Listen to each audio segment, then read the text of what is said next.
여러분 가운데 풍성이 임하게 간절히 축원합니다.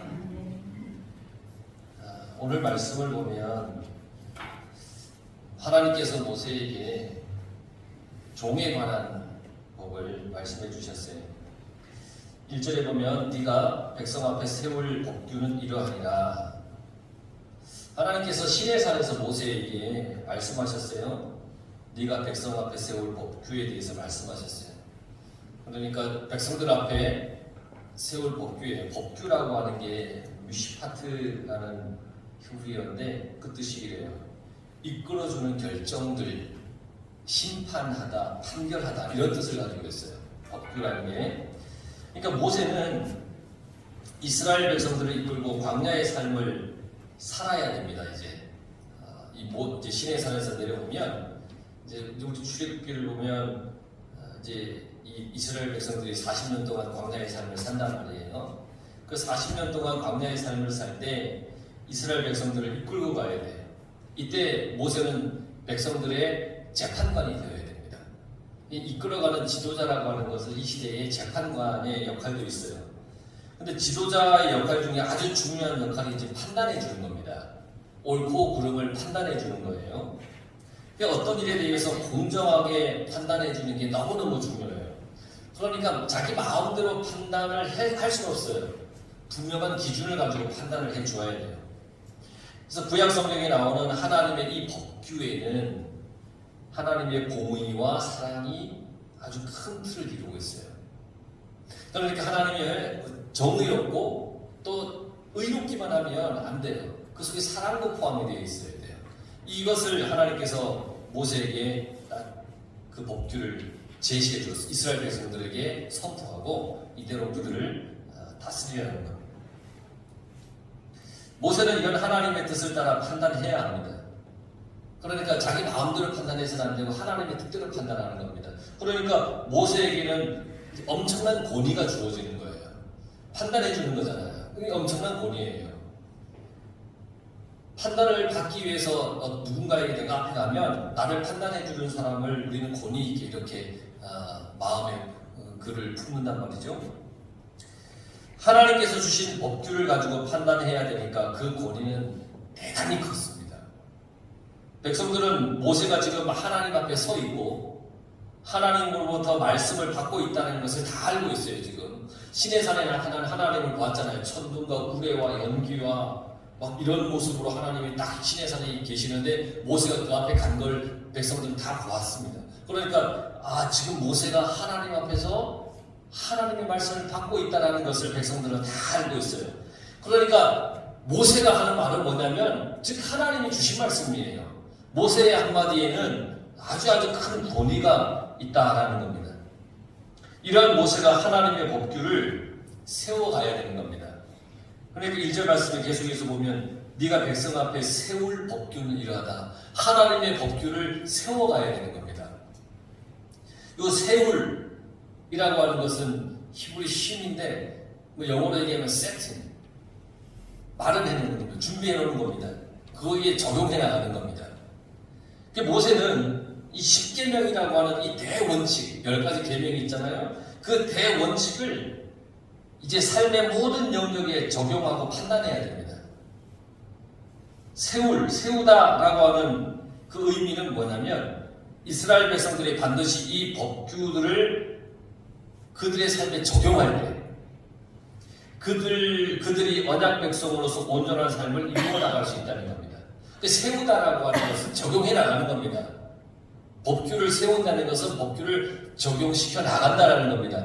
이스라엘 백성들이 그렇게 하나님의 법규를 자기들의 삶에 적용해 나갈 때 그때 비로소 약속의 백성으로서 온전한 삶을 살아갈 수 있는 거예요. 그래서 하나님이 법규를 너가 이렇게 세워 나가야 한다라고 하면서 가르쳐 주셨습니다. 하나님께서 주신 법규를 진지하게 전심으로 지킬 때 그들은 온전히 하나님의 백성이 되고 온전한 하나님의 백성으로서의 삶을 유지해 나갈 수 있다는 거예요. 그 하나님의 말씀이 내 속에 적용이 돼야 돼요. 여러분 속에 하나님의 말씀이 적용이 돼야 하나님의 자녀로서 우리가 온전히 살아갈 수가 있는 거예요. 우리가 하나님의 말씀을 온전히 지켜서 살 때 그렇게 된다는 겁니다. 그러니까 말씀을 듣기만 해서는 안 돼요. 주신 말씀을 잘 지켜야 됩니다. 이걸 행함이 있는 삶이라고 얘기를 했습니다. 행함이 있는 믿음. 아무것도 행하지 않고 듣기만 해서는 안 됩니다. 들었으면 그 말씀대로 행하며 살아가야 됩니다. 하나님의 말씀을 나의 삶에 세워나가는 겁니다. 이루어 나가는 겁니다. 그러니까 우리가 이 말씀을 한 번에 다 이루어 나가는 건 어렵습니다. 하나하나 내게 들려주시는 말씀 하나하나 그걸 하나씩 이루어 나가려고 애써야 되는 겁니다. 그래야 하나님의 온전한 자녀로서 우리가 살아갈 수 있다는 거예요. 그러면서 종에 관한 법을 말씀해 주셨어요. 2절에 보면 히브리 종은 이 히브리 종은 이스라엘 사람으로서 종이 된 사람도 해당이 되고 사회적으로 특권이 없었던 하층, 하급 계층의 사람을 말하기도 합니다. 히브리 종을 하면 이들은 어떤 자신의 연고가 어디든지 노예로 지내는 그 기간이 끝나게 되면 자유를 얻게 될 희망을 가지고 있는 사람들이에요. 그러니까 노예라고 해서 영원한 노예가 아니라 이 어느 기간이 딱 지나면 이제 자유의 몸이 된다는 어떤 희망을 가지고 있는 사람들이에요. 이들은 6년을 채우면 7년째에는 자유인이 된다 그랬습니다. 아무런 대가도 지불하지 않고 자유의 몸이 되는 거예요. 이보다 더 큰 은혜가 어디 있겠어요? 아무런 대가도 지불하지 않고 자유의 몸이 되는 거예요. 우리는 모두 죄의 노예였죠. 죄로 인해서 죽을 수밖에 없었던 사람이었습니다. 그 무엇으로도 나의 죄의 값을 지불할 수가 없는 그런 사람이었습니다. 우리 모두가 그랬습니다. 내가 가진 돈으로, 높은 지위로, 어떤 선행으로 죄의 값을 절대 우리가 해결할 수가 없었습니다. 그러나 우리를 죄에서 자유를 얻게 해준 사건이 일어났습니다. 그게 예수님의 십자가의 사건입니다. 예수님께서 십자가에 달려 돌아가셨기 때문에 우리의 죄를 용서받은 겁니다. 예수님의 십자가를 믿으면 죄의 노예에서 자유로워집니다. 주님의 십자가를 믿으면 노예로 살다가 7년째 자유인이 된 것은 7년이라는 그 희년과의 깊은 연관이 있습니다. 레위기에 나와 있는 희년이 있죠. 7년째가 희년이에요. 희년 기쁜 년 그러면 이상하죠. 기쁜 해 희년이에요. 기쁜 해 주님의 십자가가 우리에게 기쁨입니다. 여러분 주님의 십자가가 여러분들에게 기쁨이시죠? 너무너무 큰 기쁨이에요. 주님께서 우리에게 기쁨의 날, 죄에서 해방되는 날을 주셨습니다.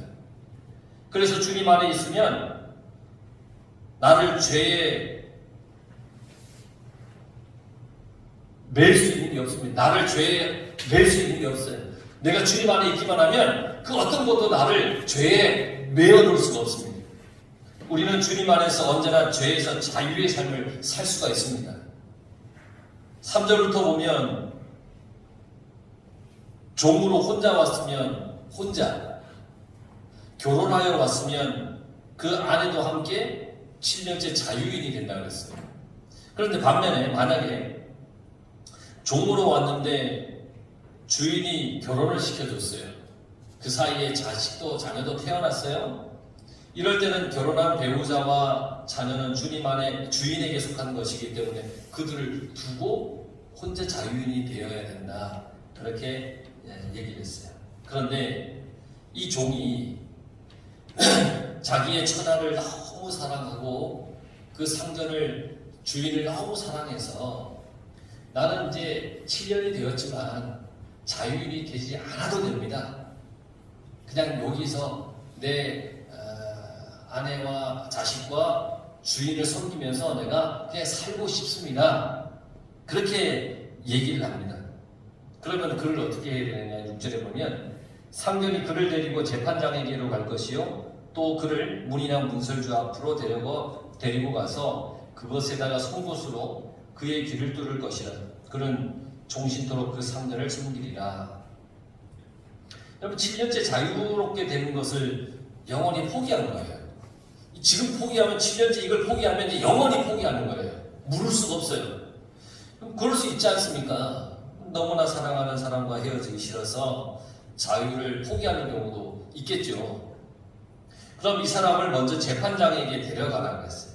왜냐하면 이 공개된 장소에서 하나님의 이름으로 엄숙히 판단받는 것을 의미하는 것이에요. 그래서 있잖아요. 나중에 이 종이 뭐 기분이 나쁘거나 아니면 주인과의 관계가 별로 안 좋아서 난 자유인이 되고 싶었는데 저 주인이 날 강제로 그냥 못 뜯어가겠습니다. 뭐 이렇게 할 수도 있잖아요.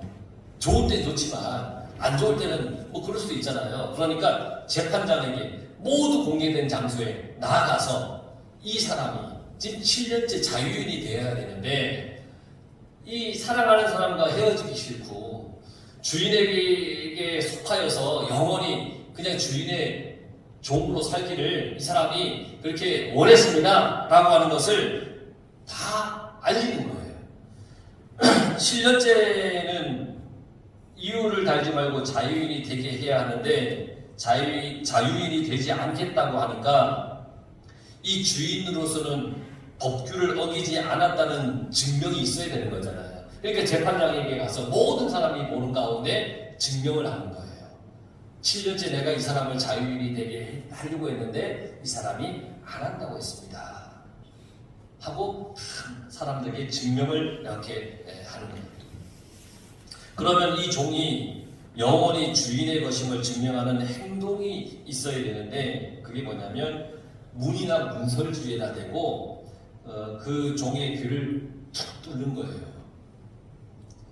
이 귀라고 하는 것은 그 예속됐다, 속하다라고 하는 상징하는 기관이 귀예요. 귀는 속했다는 거예요. 뭔가에. 주인의 말만 듣겠다는 의미를 가지고 있어요. 귀는.